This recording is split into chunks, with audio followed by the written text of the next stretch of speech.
अपने ही देश में आप बन गए हैं विदेशी। अगर मैं ऐसा कहूं तो कोई अतिशयोक्ति नहीं होगी। जरा सोचिए, जिस देश का संविधान आपको कहीं भी आने जाने की आजादी देता है, उसी देश के कुछ राज्यों में घूमने के लिए आपको वीजा लेना पड़े तो कैसा लगेगा? आपको पता चले कि इन राज्यों में कानून की एक ऐसी दीवार है जिसे पार करने के लिए पासपोर्ट नहीं, परमिट चाहिए, तो कैसा लगेगा?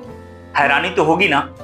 अपना ही घर, अपनी ही छत, लेकिन कमरे में दाखिल होने के लिए रसीद कटवानी पड़ती है। कौन से हैं वो राज्य जहां बिना परमिट आप जा नहीं सकते? कौन से हैं वो कारण कि अपना ही राज्य अपने ही देश में विदेश बन गया? और आखिर क्यों अंग्रेजों का बनाया कानून आज तक चल रहा है? अंग्रेजों ने जिस कानून को अपने व्यापारिक संरक्षण के लिए बनाया था, वही कानून आज सामाजिक संरक्षण का आधार कैसे बन गया? सारे सवालों का जवाब तलाशने की कोशिश की जाएगी। इस कानून के बारे में आपके क्या विचार हैं, वो भी आप कमेंट करके जरूर बताइएगा। बात जिस वीजा परमिट की हो रही है उसे कहते हैं इनर लाइन परमिट, ILP। मुख्य रूप से ये 4 राज्य अरुणाचल प्रदेश, नागालैंड, मिजोरम और मणिपुर इस दायरे में आते हैं। इसके अलावा लक्षद्वीप और लद्दाख के कुछ हिस्सों में भी एंट्री पास लगता है। अगर आप यहाँ बिना परमिट के गए और पकड़े गए तो आप घुसपैठिया कहलाएंगे। मतलब कि आप बिना परमिट इन राज्य में चले गए तो नहीं पकड़ा है तो कोई बात नहीं, लेकिन वहां की पुलिस आपको पकड़ सकती है, आपसे मांग सकती है कि भैया परमिट दिखाओ, और आप नहीं दिखाए तो आप जेल जा सकते हैं। वहां कई सारे संगठन हैं जो इसके लिए कार्य करते हैं, ये जांच पड़ताल के लिए। अगर वो संगठन पकड़ लिया आपको तो फिर आपकी कुटाई भी हो सकती है। तो इसलिए जब भी जाना है तो परमिट लेके जाना है। अब इसके बारे में थोड़ा सा विस्तार से जाना जाए। इसकी जड़ें जुड़ी हैं साल 1873 से। अंग्रेजों ने बंगाल ईस्टर्न फ्रंटियर रेगुलेशन बनाया, लेकिन क्यों? आदिवासियों को बचाने के लिए? ना, बिल्कुल नहीं। उनका मकसद था अपने चाय के बागान और रबर के व्यापार को बचाना। वो नहीं चाहते थे कि कोई भी भारतीय वहां जाकर उनके बिजनेस में दखल दे। अंग्रेज चले गए, लेकिन सरहद छोड़ गए। जो कानून कभी अंग्रेजों के मुनाफे के लिए बना था, आज वो हमारी संस्कृति का ढाल बन गया है। अब सवाल आता है, आज इसकी जरूरत क्या है?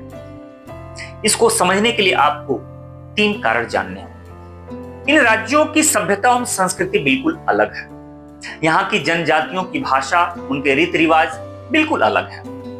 अगर लाखों लोग बिना रोके टोके यहाँ आने लगे, बसने लगे, तो यहाँ की सभ्यता और संस्कृति पूरी तरह से नष्ट हो जाएगी। इनके अस्तित्व को खतरा पैदा होगा। दूसरी बात, जमीन और नौकरियां यहाँ बिल्कुल कम है, इसलिए पहला हक यहाँ के मूल निवासियों का है। और तीसरी बात कि ये राज्य चीन और म्यांमार दोनों देशों से सीमा साझा करते हैं। कौन आ रहा है, कौन जा रहा है, इसका हिसाब किताब रखना नेशनल सिक्योरिटी का एक हिस्सा है, और इसलिए बहुत जरूरी है कि जांच पड़ताल किया जाए कि यहाँ कौन आ रहा है और कौन यहाँ से जा रहा है।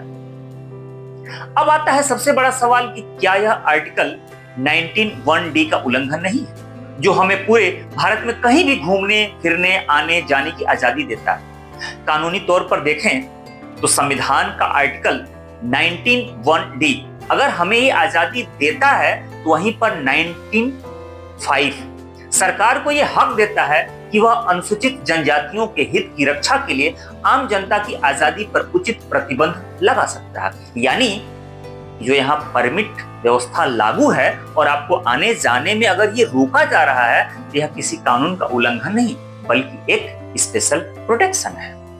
आजादी का मतलब कतई अराजकता नहीं होता। अगर किसी की निजता और संस्कृति को बचाने के लिए हमें थोड़ा सा रुकना पड़े, संभलना पड़े, तो यही असली लोकतंत्र है। सुनने में यह विरोधाभास लगता है कि हम एक देश एक विधान की बात करते हैं, वहीं दूसरी तरफ परमिट व्यवस्था रखते हैं। लेकिन भारत विविधताओं से भरा हुआ देश है। यहाँ पर हर 100 किलोमीटर पर भाषा और संस्कृति बदल जाती है। अगर हम सबको एक ही लाठी से हाँकते चलें, तो यह विविधता खत्म हो जाएगी।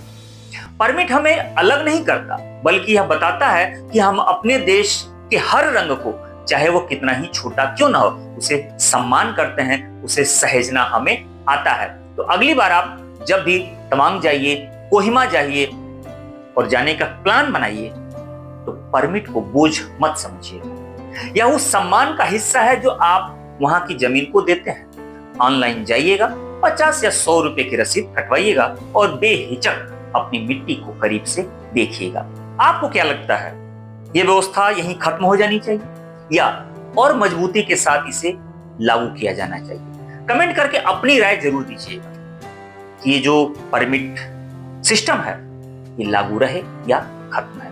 भारत में क्या ये विरोधाभास नहीं है, या हम किसी की संस्कृति को इज्जत देते हैं? तो कमेंट करके अपना राय जरूर रखिएगा। वीडियो को ज्यादा से ज्यादा शेयर कीजिएगा।